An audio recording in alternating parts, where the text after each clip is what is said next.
Welcome to a quick explanation of the difference between book value and market value of shares on the stock market. I will walk you through the concept and illustrate book value versus market value using the example of Apple Inc. The distinction between book value and market value of a stock is basically one of looking back versus looking forward. Book value or accounting value is based on the company's historical financial results, looking back. You use a company's latest balance sheet to come up with the book value of the equity. You look up the number of shares outstanding, which is usually mentioned in the earnings per share calculation in the income statement, and when you divide the two numbers, you get the book value per share. Market value or economic value depends on the expectations of investors for the future of the company, looking forward. Do investors see sunshine and blue skies coming up, or clouds and thunderstorms? In order to form an opinion about the company's future, it is wise to dive into its strategy, technology, and leadership. Do these give you confidence that the company is on the right track? Next step is to try to translate that assessment to numbers. Based on the strategy, technology, and leadership, what do you see as the possible revenue, income, and cash flow for the company for the next 10 to 20 years? Last step is to review probability and variability. Do you think the projected revenue, income, and cash flow are pretty much a done deal, so the risk and volatility are low?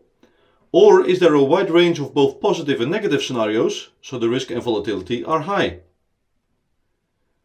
Let's go from the abstract to the practical and walk through an example of book value versus market value. To calculate the book value of the shares of Apple Inc., let's look back at their financial results. The latest balance sheet that I have available when making this video is the balance sheet of April 1st, 2017.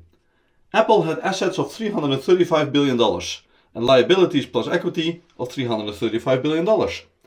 To calculate the book value of one share of Apple stock, you take the book value of the equity, $134 billion, look up the number of shares outstanding, 5.3 billion units, and divide the two to get to a book value of approximately $25 per share. When investors make a decision to buy or sell shares of Apple, they look towards the future. It is, however, very well possible that not everyone has the same opinion about that future.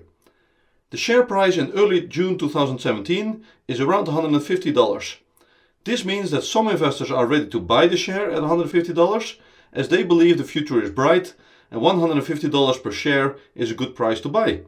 And other investors are ready to sell the share at $150 as they believe the future for Apple is not so bright and $150 per share is a good price to sell.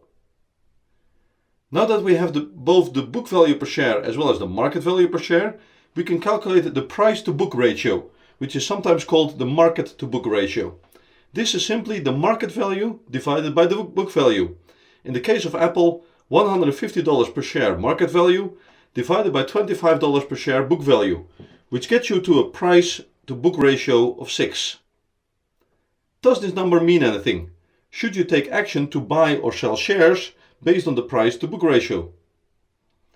If the price to book ratio for a company is high, compared to historical levels, compared to the price to book ratio of other companies in general, or compared to the company's industry in particular, then investors are optimistic about the company's future. Is this optimism justified? Time will tell.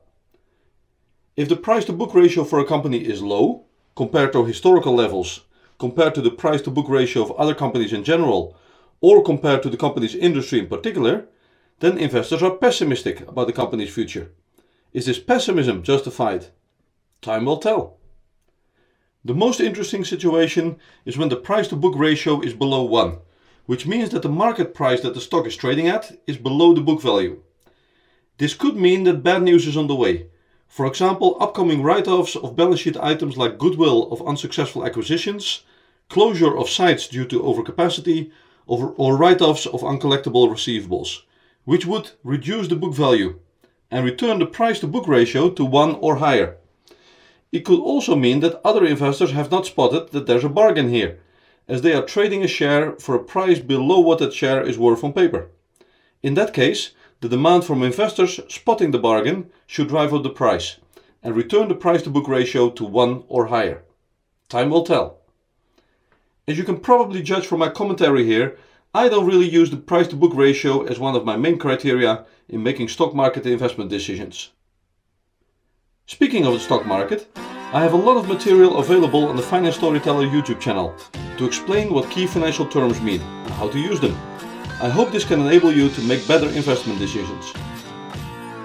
Please subscribe to the Finance Storyteller channel so you can stay up to date on my latest videos. On this end screen there are a few suggestions of videos you can watch next. Thank you.